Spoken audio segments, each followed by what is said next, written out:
My name is KTR. I am the working president of Bharat Rashtra Samiti. We are here in Chennai on the invitation of the Tamil Nadu Chief Minister, Honorable Mr. M.K. Stalin. I am representing our leader, the former Chief Minister of Telangana, Shri KCR. To press with all the states that have done exceptionally well last contributed immensely to the growth of our great nation. I'd like to emphasize one thing first. We are Indians first. And as Indians with, of course, sub-identity as Telangana, as Telugu, we also, while we want India to prosper, we also want our voices to be heard. And we also want to ensure that the three most important things mentioned in the Constitution, equality, liberty and fraternity, as envisaged by Dr. Baba Saheb Ambedkar, are respected in letter and spirit. So we certainly are opposed to the tyranny of majority, to India being converted into a mobocracy and not democracy. We believe that states that have done exceptionally well should be incentivized, not penalized. We believe that those states that have done exceptionally well in terms of political, economic and other progressive indicators, administrative, education, etc., should not be penalized, and that this would be a travesty of justice. Reducing our voice, reducing our numbers, representation in Parliament, at least the proposal, to go forward with delimitation on the population basis certainly seems extremely unfair. So what we are seeking is a fair delimitation for meaningful democracy.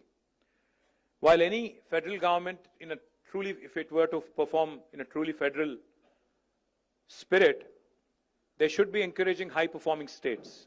Telangana today, we are only 2.8% of India in terms of population, but we contribute to 5.2% of India's GDP. So we are literally punching double our weight. But if you are going to reduce our number from 17 to whatever is being proposed in a pro rata basis or whatever other logical, pretext the government of India is going to come forward with, that certainly will be justice. Let me also remind the union government that this is not an imbalance, but it is a fundamental inequity.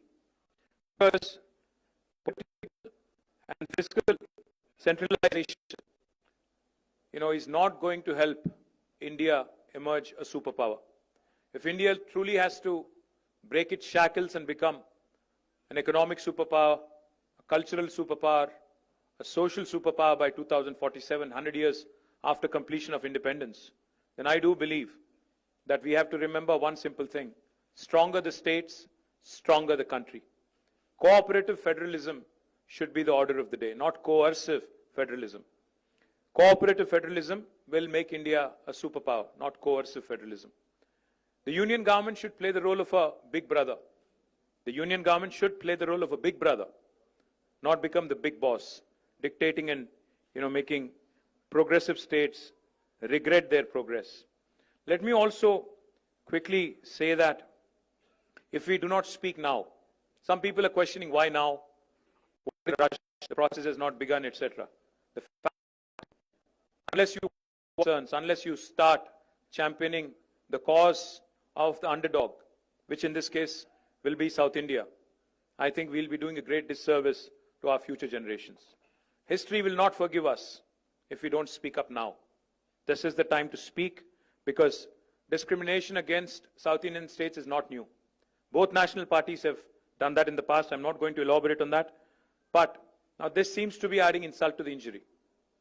This proposed delimitation based on population seems to be adding insult to the injury. Let me just quickly quote a renowned jurist who said, "A true federation does not allow any region to dominate another, nor does it permit the dilution of democratic representation based on transient factors." You know, if we don't approach this delimitation exercise cautiously, with caution, this could impact India's federal balance. I am an Indian.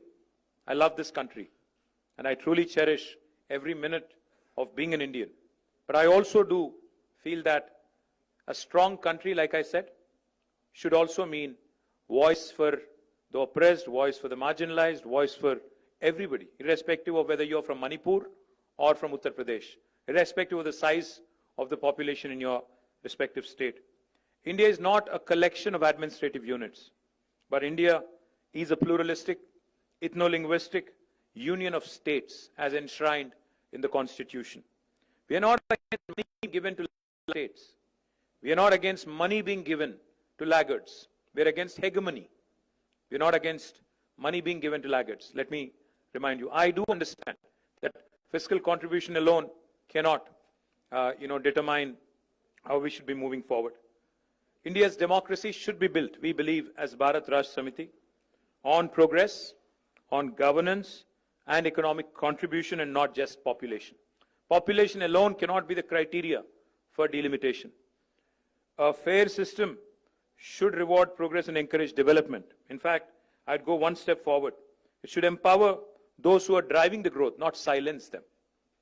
If 19% of South of India, the southern Indian states, are contributing to 36% of India's GDP, will you cut down on representation and, dissent, cut down on the dissent and cut down on the dissenting voices?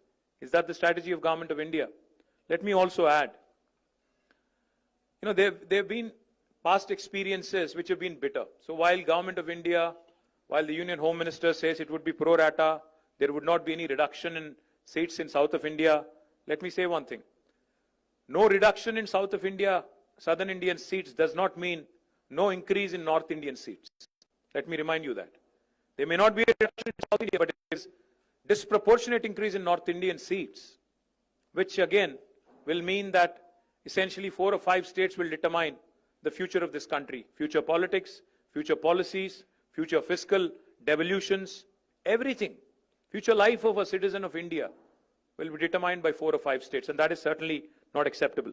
And why do we not have enough confidence in union government when it says pro rata? Because we've had bitter experiences.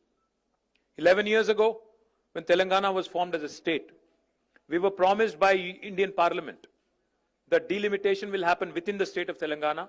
The number of assembly seats would increase from 119 to 153. But has it happened in 11 years? Despite it being an enactment of the Parliament? No. Why? Because it does not suit the BJP. It does not suit the union government. Where it suited them, they've done it. It suited them in J&K. It suited them in Assam. So they've done it there. But it doesn't suit them in Telangana and Andhra. So they don't do it here. That is exactly what we are apprehensive of. Let me also remind you, never in the history have there been such high proportion of cesses that have been added, which are depriving the states of their rightful share in devolution. States are, I've heard in that room from one of the chief ministers, I think it was Kerala chief minister, who said, federalism is not a gift, it is our right as a state. India is a federal republic. Federalism is enshrined in constitution in letter and spirit. That's exactly what we are demanding. We are demanding our rights. So what are we proposing as Bharat Rashtra Samiti? What did we propose in the meeting? We proposed 2-3 things. Why is delimitation being done at all? Delimitation is being done because India is a representative democracy. People need voices. Population has increased. So therefore, number of seats has to increase. Yes. But why don't we do this? Normally, all of you know, all the media people also know.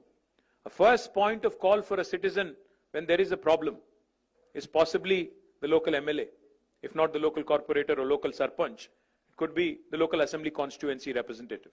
So what we are proposing is, I think union government should go ahead and increase the number of assembly seats within a specific state, so that wherever there is an increase in population, all those challenges with respect to representation, with respect to better administration, decentralization, etc. can be tackled. You know why? Because number of MLAs being altered within a state does not tip the federal balance. But if you start tinkering with the number of MPs who are representing in parliament, that will certainly disturb the federal balance. MLAs regularly take care of policies at the state level, but MPs, members of parliament, take care of policy at the national level. So therefore, maybe either keeping the number of MPs the same and increasing the number of MLAs so that decentralization can be a via media kind of a solution to delimitation. That's one approach we are proposing.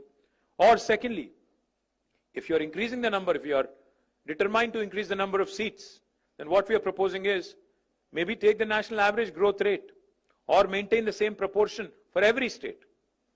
Because you see, Government of India itself, through 42nd Amendment of the Constitution and back in 1976, had brought in, population control as a measure and suspended further delimitation for 25 years. In 2001 again, Atal Bihari Vajpayee government suspended it by 84th Amendment for another 25 years. So for 50 years, we have not increased number of seats. Now, if we are going to increase, then it has to be in same proportion across the country. It cannot be impacting those states that have done economically, educationally, progressively, adversely. And we would also like to propose, this could sound a bit radical. Population alone cannot be the criteria. What if we start asking, 19% of South India contributes to 36% of GDP. So can the South have 36% representation in Parliament? That could be a radical solution.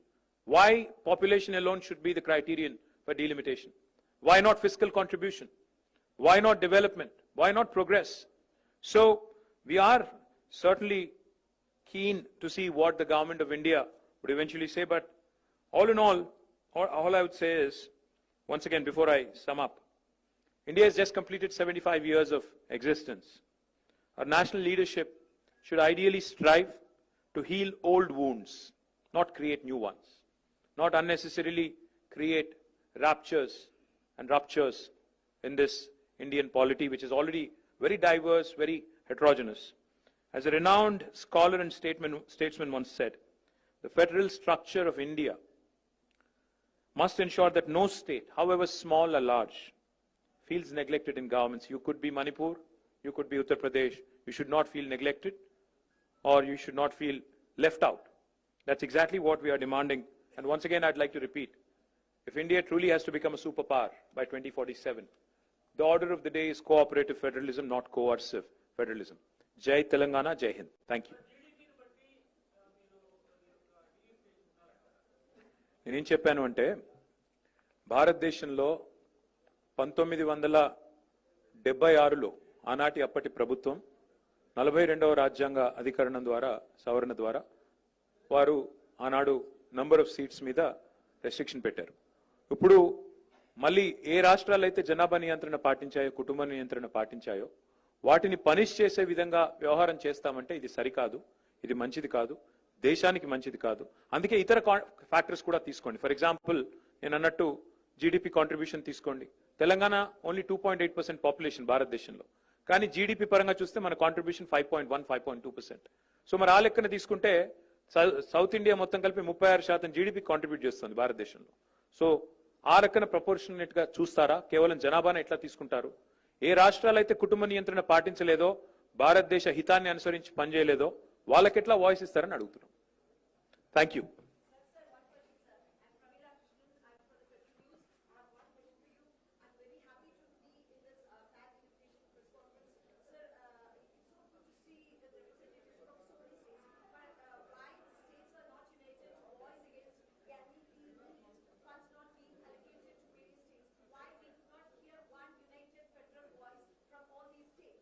Unfortunately, I think each of us is living in our own bubbles. I think we need to meet more often. I'm delighted that Mr. Stalin took the lead today and has invited us. Hopefully, we'll have many more such events where we can work together. See, ultimately, like I said, this meeting, I'm sure BJP will call it anti-India and all that. I know. All I'm saying is we're Indians first. We love our country. So if our country has to really progress, I think performing states, irrespective of what kind of discrimination is being met out to them, we have to fight together. We'll raise our voice whenever and wherever needed, and we'll continue to raise our voice in Parliament, State Assembly, multiple forums. But I have to tell you, I've never seen a bigger press conference than this.